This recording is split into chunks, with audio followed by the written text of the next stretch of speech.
Hi guys, I'm Brittany from Quarter Acre Roots, where we talk about growing a lot on a little bit of space. And today we are talking about all the things I'm doing to get my garden ready for spring and summer abundance. And today is not a dedicated work day. I'm going to be working through a bunch of smaller tasks that aren't super fun or glamorous, but need to be done. So I'm very much working on the margins of the day a lot of days because, I work, I have a kid, I have all sorts of other stuff. I don't do this full time. So a lot of these are just annoying little tasks that I've been putting off, but are definitely necessary things I need to be doing. We're going to talk a little bit about soil prep. We're going to talk about some pest management stuff. We're going to talk about some weeding and maybe a couple other things. So let's get started with how I maintain my raised beds from year to year to get them ready for growing. So one of my goals this year is to get to a point where we're not really needing to buy any new compost every year, because I do like topping off all of my raised beds with fresh compost every spring. Some of my beds, I've got some super early cool weather stuff in, so I have already cleaned out and topped off those beds. This one, you can see I have topped off on this side, and then I still need to work over and finish topping it off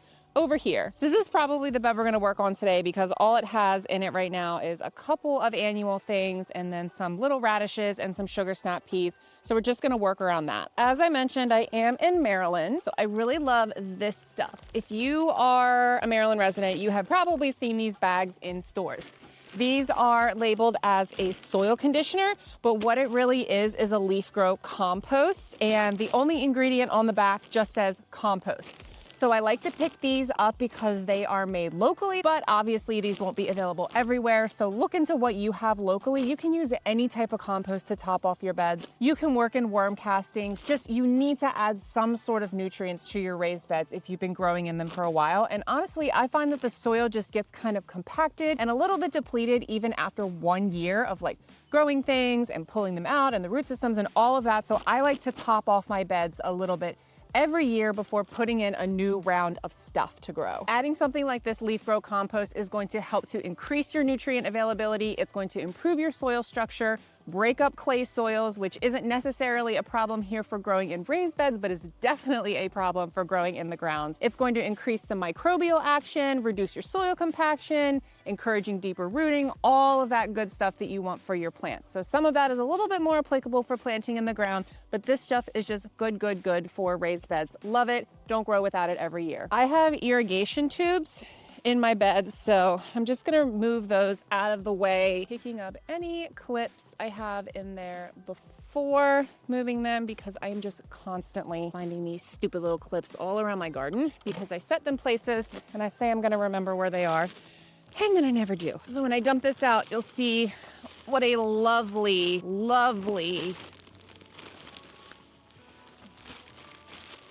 consistency this has. Look at this stuff. It's excellent, packed with the good stuff, light and fluffy. You will occasionally find a little scrap of something in it, but honestly, I've gotten mulch from many different sources, from free to very expensive local nurseries. And guess what? They all have scraps of stuff in it, because when you're screening stuff through, little pieces are just always gonna get through. So I try not to get too bent out of shape unless I'm pulling a ton of stuff out of a product. And quite frankly, this is some of the cleanest compost I get. Last year, I got a couple manure deliveries from a local nursery that were just completely packed with crap. I mean, the manure was a good product, but it took me a long time to sort through everything and pick out all the trash. So overall, super happy with the quality of this stuff too. And I've just topped that off about 1 inch. This bed is a new bed that we added last year. We're not adding any more raised beds this year, but we added this bed last year, and I did put quite a few bags of leaves and sticks and stuff in the bottom to help with the amount of soil we needed to put in, and because that's just really good for creating that nice microbial activity in your soil to have that layered approach to filling your raised beds. I have a video all about this as well that I will link below, but when you have that approach, you will find that the bed soil will settle over time, obviously, as things are decomposing. So for this one, I had to top it off last fall as well. I'm topping it off again, and I expect to have a little bit more of a top off on this one, at least for the next year, while those leaves are continuing to compress and decompose at the bottom layer of this bed. While I'm working in this bed, before I lift up these irrigation tubes, I want to do a little bit of maintenance on this sorrel plant. So sorrel is a perennial green goes at these big flower stalks when it is going to seed. And so just gonna clip some of these off, and sorrel does tend to spread. I had toyed with whether or not I wanted to even put it in a raised bed to use up that precious, precious raised bed space, because it does grow so well in just our native soil. So I have a couple sorrel plants throughout the yard. Probably gonna keep this one in here for another year, unless I get really, really hurting for space. It's just such a pretty plant, provides a lot of nice green foliage and visual interest during a lot of the year. Like, this stays green for a long time, and it's one of the earliest plants to get green. The leaves have like a nice lemony taste, which my husband hates. I really like. I just made a really nice asparagus, green onion, and sorrel soup, which it was really, really good. It was really good. So I highly recommend checking out sorrel if you're looking for something that is nice and resilient for your garden. It's totally an underused plant in gardens. I forgot to mention too, I'm actually going to pull my in-ground compost bin that I had in this raised bed.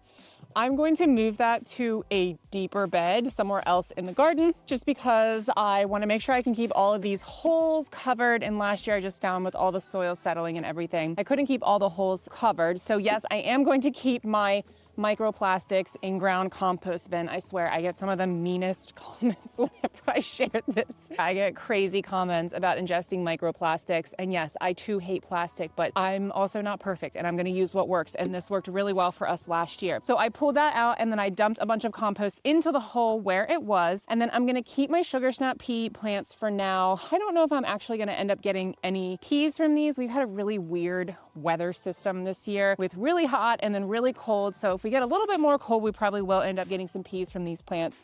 So I'm going to keep them in here, and then I'll cut them down to the soil line when they are done and let those roots die off in place so they will release that lovely nitrogen back into the soil. And we are all done here. We're looking super clean. We got the A-frame trellis put back on and the peas gently put back into place. The sorrel cut back a little bit, and my last 2 winter sowing jugs popped back in here. But this bed is going to be all ready for planting my peppers in a couple weeks. The next task on our spring list is auditing and emptying compost bins as necessary. So we have a couple different composting solutions. Some are ready to be emptied, some are not ready to be emptied. I'll show you what they are and what I'm gonna do with them. First up, we have our big free garden earth bin. We got this through our local county division of solid waste and utilities for a super cheap price last year. It is definitely not done composting at all. We only started like late summer, and I kind of ignored it last year and didn't really like turn it and add moisture when I should. So it's definitely not done being composted. We also have a double barrel composting tumbler. Now these we actually haven't added to since sometime last year. So I will probably spin these a couple times and then drag them back this weekend to empty them out on the grass in an area that I'm going to be mulching over,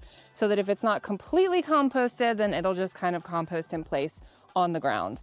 These are a really great solution for smaller spaces if you don't want to have like an open compost pile, if you have problems with like rodents or something. I know that turns a lot of people off to composting. We personally have not had any problems with rodents or like pests or anything with our open compost piles, but the barrels make a really good solution if that's something that you're concerned about and you have like a more compact space. We also have 3 yard waste bins here in the back of our yard. One of them was like mostly leaves, and we kind of threw some soil on top of it last year. I already took the wrapper thingy off of this one. So this we are going to spread over in this area under what we continue to finish wood chipping. We have another pond we're putting in back here, so we'll definitely be putting a lot of wood chips back there. So I will just spread all of this leaf compost underneath that to put it to good use. And then these other 2 bins just have yard waste and whatnot and various levels of composting. So these are not ready to be emptied yet. Composting can be really intimidating for a lot of people. I definitely think that a lot of people overcomplicate it. If you are interested in getting started with composting, there are tons of free resources out there. Check out your local agricultural extension. Please God, do not like pay for a composting course or like sign up for some composting thing. It's really not that hard. And definitely check out the barrel composter if you're new to composting and you want to get started without like committing to a giant open area. I'd really love to get better about composting. I kind of ignore my composts most of the year, and most of it ends up doing fine and just composting in its own right, but if I was better about adding moisture and turning my compost, it would decompose even faster, especially like my leaf piles. So I want to get better at that, but you know, there's only so many things you can remember to do every day, especially when it's a day like today where you're working on the margins of the day. And I did mention mulching, so let's talk about some mulching now. I have just a little bit of mulching to do today. I usually don't like doing mulching on the margins of the day because I usually get pretty gross when I do mulching, but honestly, I don't have a ton to do today. I'll show you guys. I have mostly mulched most of the yard, I'd say. I mulched this whole raised bed area. The only thing I need to do is refresh the wood chip paths over beyond the raised beds area. I want to refresh those roughly once a year if I can, and top off the growing rows with compost, just like the raised beds, which I already did for 2 of them. I will top off the row with the garlic in it now when I pull the garlic in June.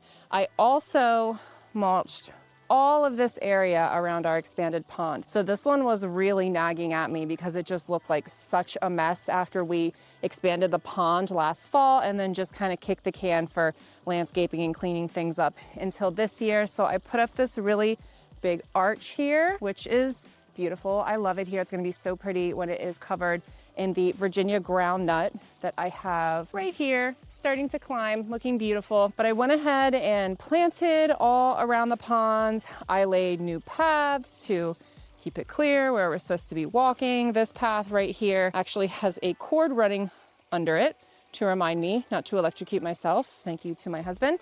Back to this little power source that powers our pond pump here, because we did have to get a much bigger and more powerful pond pump for this area. So I am obsessed with this area now that it is mulched. It looks so good. I cannot wait to see how it looks as everything kind of fills in. The areas that I need to come in here and clean up are along the fence line where my husband ran a wire, because we have a fire pit out here that has a solar powered blower, and he needed to change which solar panel it was attached to. So he had to run a wire all the way along here. So I just mulched up until like the last foot of space. So I need to come in here and finish off this mulching and clean everything up and get any last plants I have for this space in the ground. This whole area back here, I had planned for this all to be wood chips, but what I will probably do is use up the mulch I have along the fence and then just transition to wood chips whenever I run out, because I like the mulch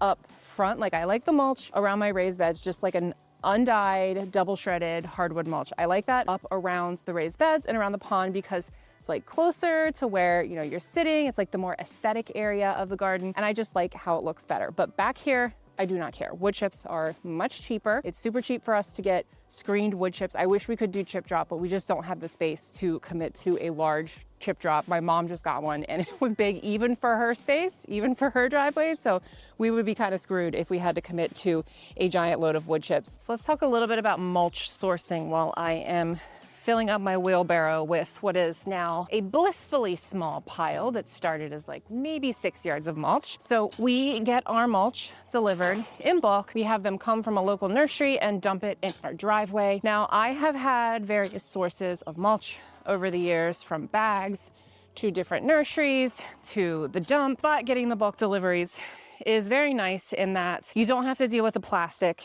You just have it dumped on your driveway, and economically it makes much more sense if you need a lot of mulch. If you don't need a lot of mulch, of course it makes more sense to just like wait for mulch to go on sale somewhere and get the bags that you need. But getting bulk deliveries for us is the way to go. So instead of shoveling the mulch out of the wheelbarrow and dumping it, because I have so many plants that I'm mulching around, I like to come over to the wheelbarrow and fill up a 5-gallon bucket. I have a bunch of old pickle buckets that this restaurant in my city just throws out. So I got a bunch of them, and then I'll just fill them up and take them and dump them where I want to put the mulch. Of course, if you don't have little plants you need to mulch around, you can just dump the whole wheelbarrow, but I have to do a little bit more of precision work in here. So while I'm spreading this out, I want to talk a little bit about why we mulch. A lot of people think that mulch is just aesthetic, and I'm not gonna lie, like a freshly mulched bed looks amazing. It looks so good in that blissful like 2 weeks before the weeds start coming in. It looks freaking amazing. But in reality, there are a lot of practical reasons why we mulch as well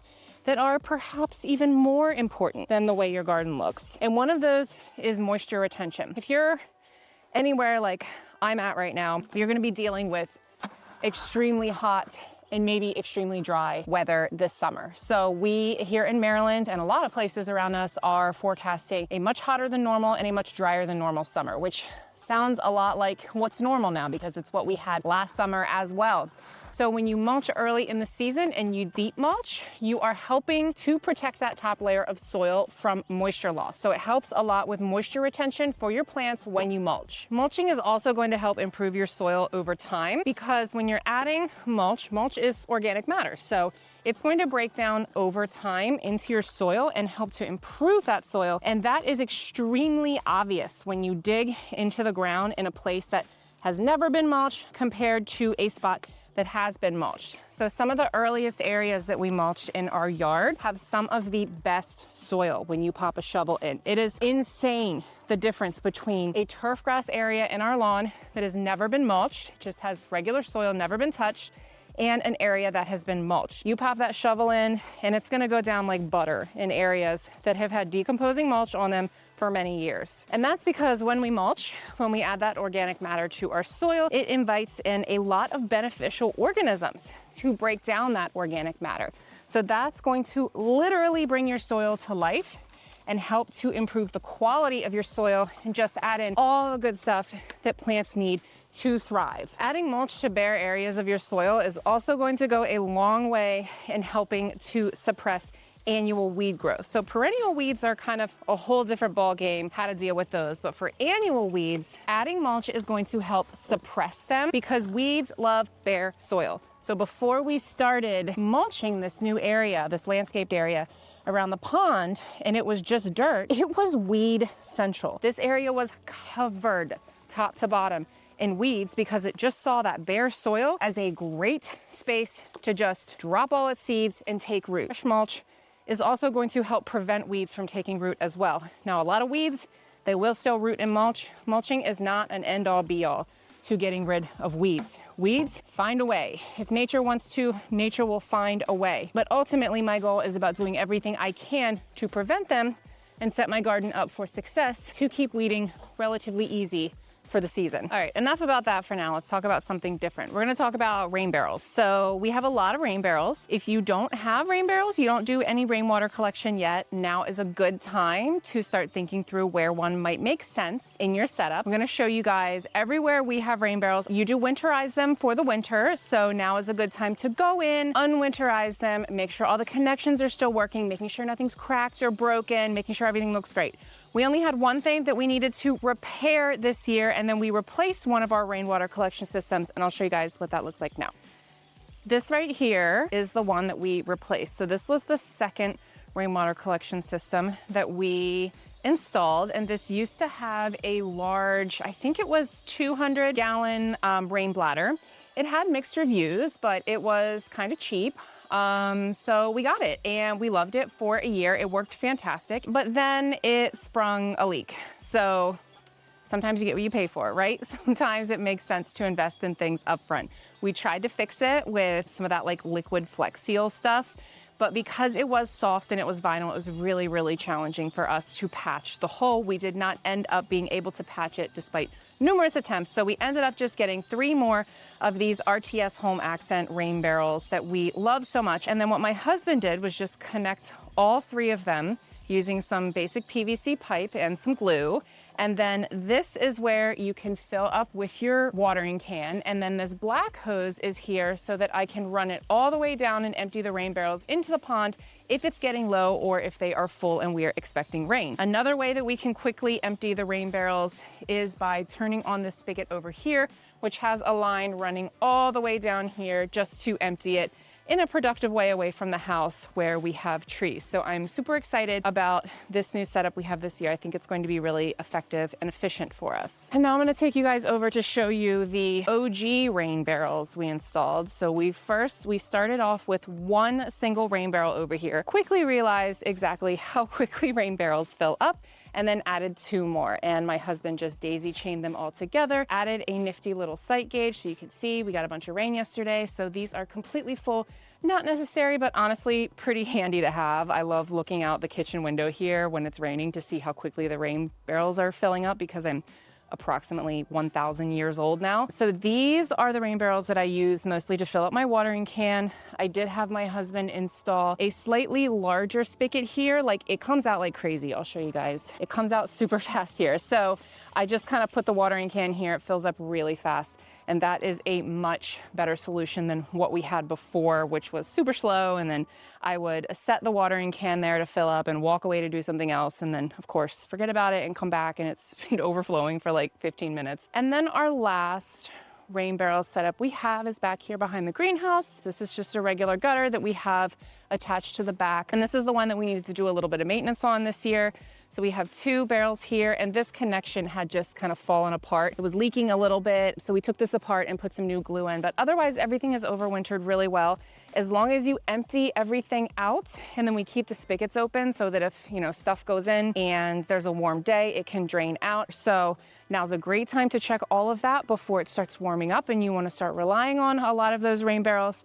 And it's also a good time to look around your house for areas where you may be able to catch some rainwater, because if there is a surface, I want to be catching rainwater off of it, with the exception of our shed behind me, because it's a whole nother story, but we may be replacing our very old falling apart shed. And I don't want to install anything on it now if we're going to be replacing it within the next year or so. Okay, now let's talk about weeding, the dreaded weeding. Everyone hates weeding. Everyone wants ways to cut down on weeding. And while there are ways to cut down on weeding, as a gardener, my best recommendation is, if you're new to this, you gotta accept a certain level of weeds. Okay, you have to decide what's worth your time and heartache, what you can put up with. And after all, they say a weed is only a weed if you don't want it where it is. So for example, I let wild violets grow in our gardens. If they pop up, that's considered a weed by many people here.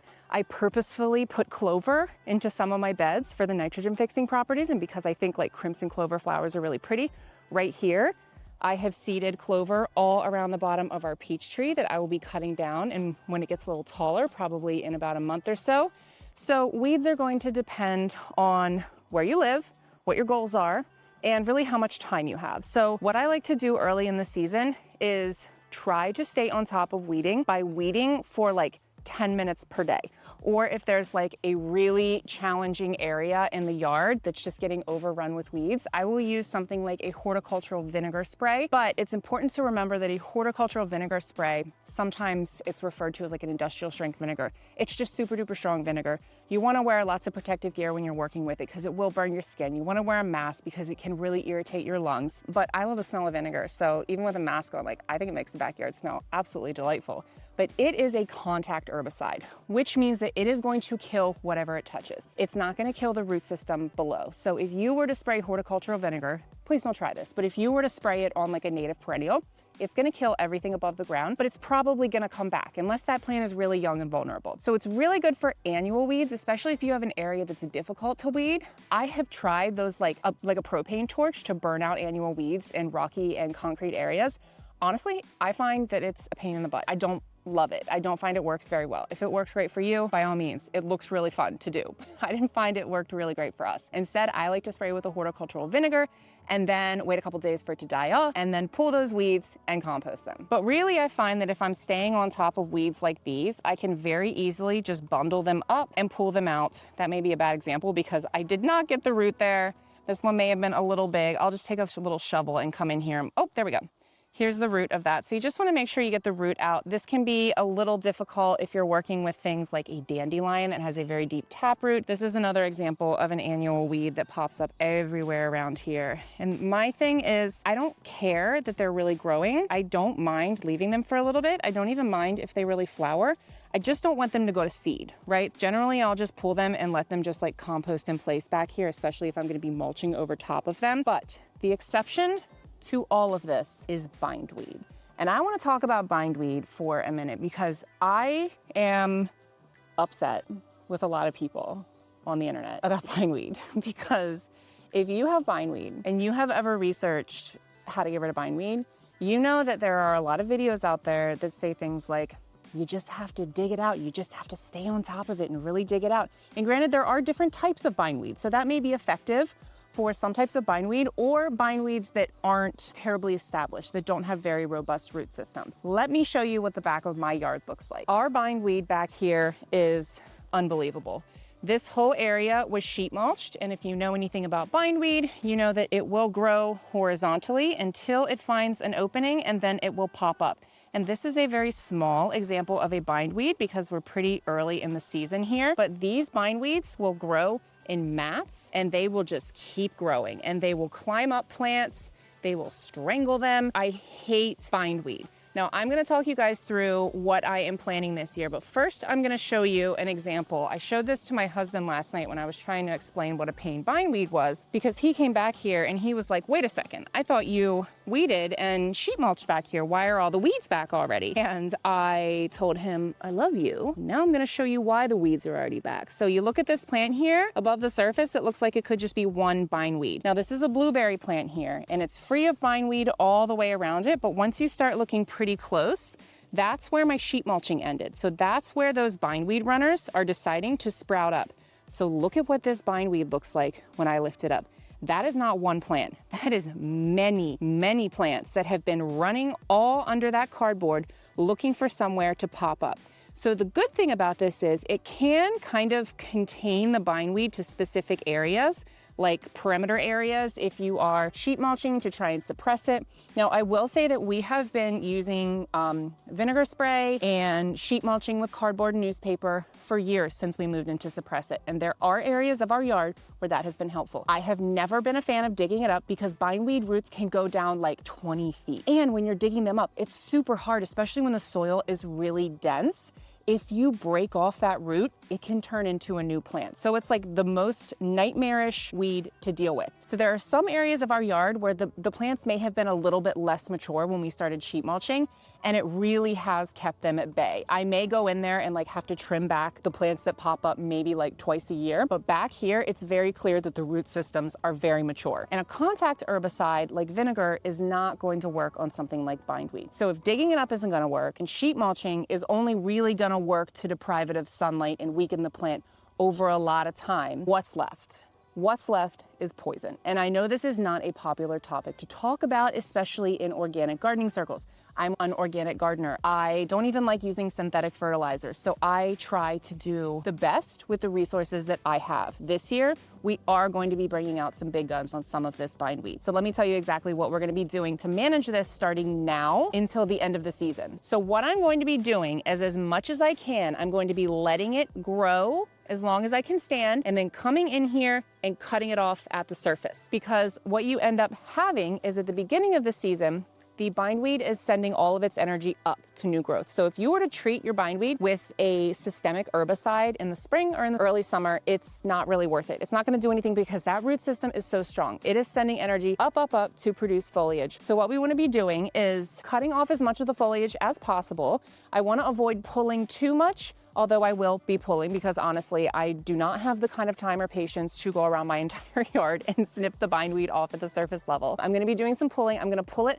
probably until early July, early to mid-July, and then I'm going to take a couple deep breaths and I'm gonna let it grow. And if it's in an area that is challenging to get to, I'm going to let it grow up a bamboo pole. Otherwise, what I'm going to do is take it and like curl it up into balls like this. So as it grows, I will just, maybe if I have several plants, these may even be one plant here, honestly, and just have thrown up 4 different runners. If they're really close to each other, I will let them grow and I will curl them up into balls. And then at the end of the summer, when that plant is starting to wind down for the season, I will come in, I will cover the soil around it with something, and I will use one of those dome sprayers to spray a systemic herbicide. I know, it's awful, I hate it, but I have got to get rid of some of this bindweed if I'm gonna be able to grow back here. It's unbelievable. And I do believe that if used safely and according to their label, that these systemic herbicides can be used safely. And I also like using them in the fall because they do not stay in the soil for a long time. There is a myth that once you put your glyphosate in the soil or another systemic herbicide, that it's gonna stay in the soil and poison it forever. It's a systemic herbicide. So when you put it on the leaves of a plant, it travels down to the roots and kills the plant that way.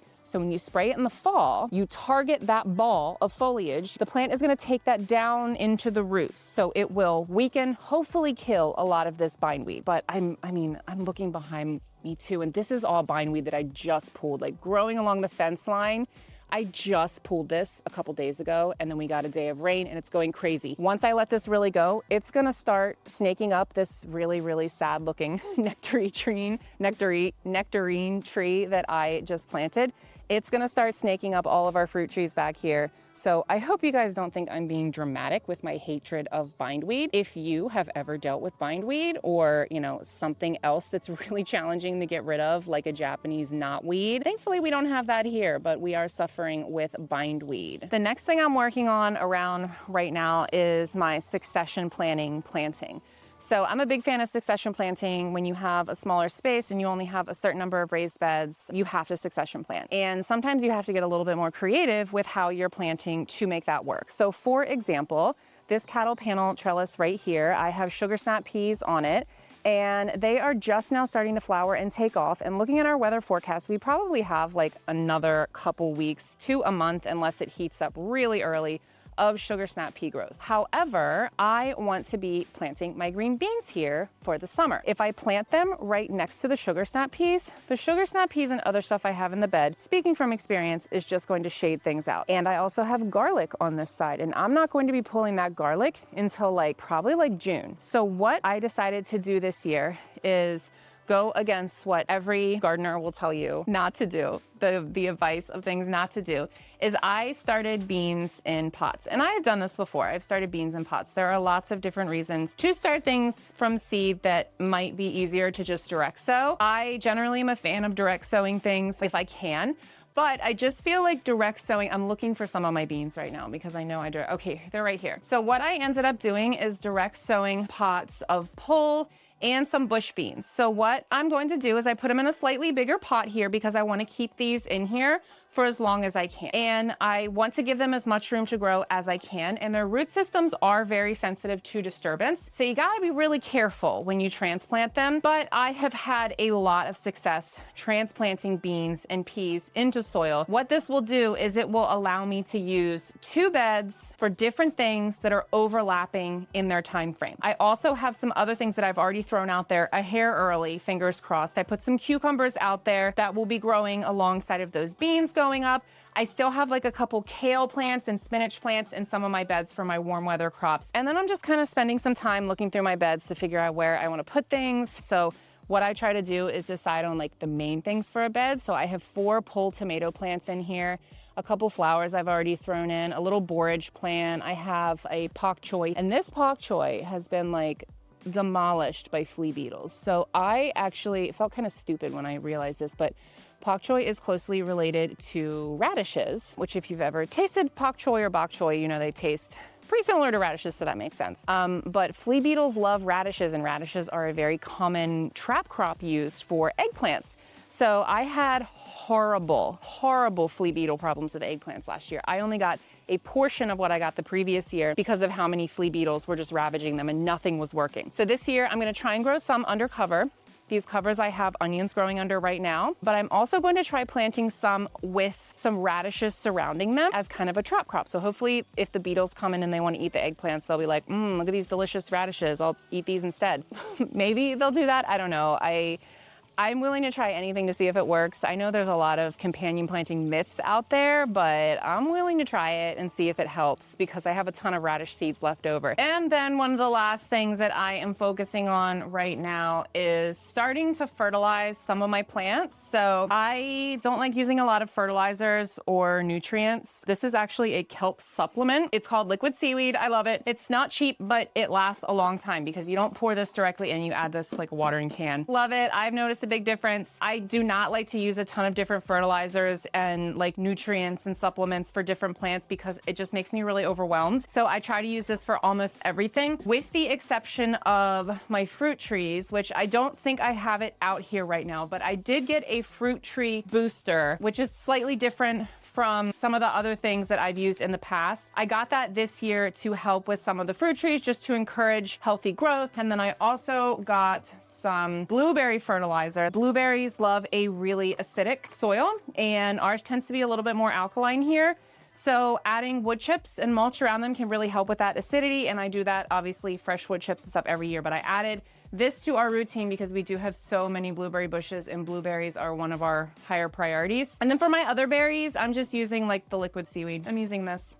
I'm using this for almost everything. I'm not even using my Fox Farm Grow Big stuff that I had used in the past because I want to further streamline and just use this. I figure if I'm adding new leaf compost every year and I'm working in some worm castings, I'm working in fresh compost, and I'm using the liquid seaweed, that everything's going to be happy. And if it's not, I will adjust course like I always do. Before we wrap up, a couple of things that I've already done for the year, dividing perennials and native plants. I like to do that before I mulch because it can make a bit of a mess. It is super easy. You just jump in the ground with a shovel. Do not worry about hurting them. They are super resilient. We've already done all of our pond maintenance, which is really my husband's thing. He's the pond guy. He deals with all of that unless there's plants. I got some pond plants this year. And then I just have like the boring stuff I have to focus on, like coming in here and cleaning off our outdoor furniture, which we are having a little delayed Mother's Day get together. So it'll be the first time everyone sees my yard this year, and both of my grandmothers are coming. So I want to make sure everything looks amazing because they are both gardeners and they are both major green thumbs. So I know they're going to enjoy coming over, and I just need to clean the winter filth off of everything and like hose off the rug and all of that and get rid of